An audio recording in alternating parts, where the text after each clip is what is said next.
Chez Bill, Will arrive et Bill lui reproche d'être venu pour une visite de courtoisie. Bill lui demande comment s'est passé le stage et Will sourit en lui disant à quel point c'était génial. Bill et Will déjeunent et Bill taquine son fils à propos de son air de « chien battu ». Il sait que Will doit sourire à cause d'une belle fille. Bill veut tout savoir sur la personne spéciale dans la vie de Will. Il lui demande si elle travaille à la ferme à robe, puis s'il s'intéresse à Pam. Will répond qu'il ne connaît pas Electra, mais qu'il connaît sa famille. Quand Will dit que son nom de famille est Forrester, cela attire l'attention de Bill. Bill veut savoir quand il rencontrera Electra et il est choqué d'apprendre que Will ne l'a pas encore invité à un rendez-vous. Bill lui offre sa carte de crédit noir pour l'impressionner. Mais Will dit qu'elle n'est pas impressionnée. Bill n'est pas ravi qu'elle soit Forrester, mais il est heureux pour son fils. Plus tard, Bill s'assoit avec une nouvelle lettre de Luna. On la voit assise dans une cellule, le visage figé par une détermination farouche. Bill ouvre la lettre de Luna.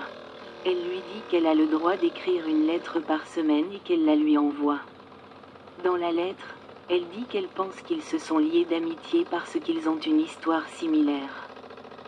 Il lui manque et espère qu'elle lui manque aussi. Il repense au moment où il a dit à Luna qu'elle aurait toujours une place spéciale dans son cœur, même si elle n'est pas sa fille. Il s'apprête à brûler cette lettre, comme il l'a fait pour toutes les autres, mais cette fois, il la froisse et la jette avec colère tandis que Luna regarde à travers les barreaux de la prison. Un sourire aux lèvres.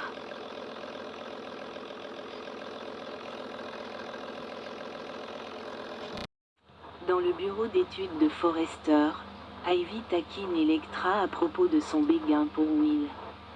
Electra dit que les hommes comme Will n'existent pas là d'où elle vient. Elle est folle de lui, et Ivy affirme qu'il est tout aussi amoureux d'elle. Electra espère que son passé ne gâchera pas tout. Ivy dit à sa nièce que ce qui s'est passé n'est pas de sa faute et qu'elle n'a aucune raison d'avoir honte. Electra confie à Ivy que son passé pourrait avoir un impact sur sa vie et son avenir. Ivy promet de la protéger, mais Electra ne pense rien pouvoir faire. « Et s'il le voit ?» demande-t-elle. « Et s'il me trouve ?» Will entre dans le bureau d'études et Electra est heureuse de le voir. Il lui raconte qu'il vient de parler d'elle à son père. Il veut tout savoir d'elle. Mais il est content de savoir qu'elle embrasse si bien. Pendant ce temps, son harceleur dit qu'il vient la chercher.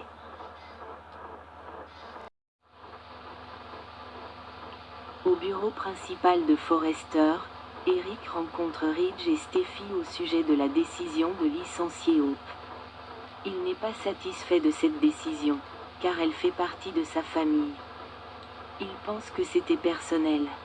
Steffi insiste sur le fait qu'elle n'avait pas le choix, même si Eric souligne que Hope prétend que c'était un accident.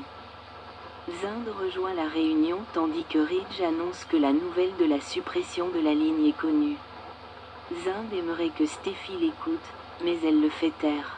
Eric veut l'entendre et Zind affirme que leur ligne de printemps est formidable. Ridge, quant à lui, affirme que la ligne est en panne. Eric ne veut pas que Zind se décourage parce que son travail est excellent, mais il regrette que cela ne fonctionne pas. Steffi veut sincèrement que Zind sache que ce n'est pas le reflet de son travail, mais que c'est avant tout pour Hope. Ridge, Eric et Steffi disent à Zind qu'ils vont lui trouver un nouveau poste au sein de l'entreprise, mais que Hope for the Future est terminé. En fait, Steffi ne veut plus jamais entendre son nom. Steffi dit à Ridge et Eric que c'est la fin de l'espoir et de l'espoir pour l'avenir. Eric trouve ça vraiment dommage, mais Steffi assure que tout ira bien pour Hope. Au chalet, Carter dit à Hope qu'il n'est pas prêt à arrêter de se battre pour elle. Ce qui s'est passé est personnel et il ne recule pas. Carter dit que Ridge et Steffi ne s'en tireront pas impunément. Il a une idée pour les arrêter et c'est exactement ce qu'ils doivent faire. Hope est tout oui. Carter dit à Hope que Ridge veut qu'il réduise l'impôt sur le revenu de Forrester Creation. Hope se demande en quoi cela les aide. Et Carter répond que Ridge et Steffi leur ont laissé la solution entre les mains, car ils n'ont aucune idée du fonctionnement des choses. Carter montre à Hope les documents de la SARL. Et il y a un endroit où il faut indiquer la structure de gestion de l'entreprise. Hope réalise que la personne mentionnée sur les documents est à la tête de l'entreprise. Hope réalise que la personne mentionnée sur les documents de la SARL sera à la tête de l'entreprise. Carter dit que Ridge et Steffi ne consultent jamais ces documents.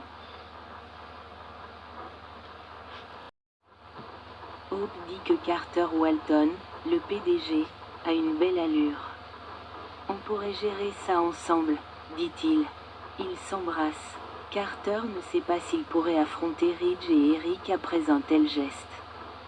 Hope souligne que Carter dirige l'entreprise depuis si longtemps sans aucun remerciement. C'est un peu comme la façon dont les Logan ont été traités.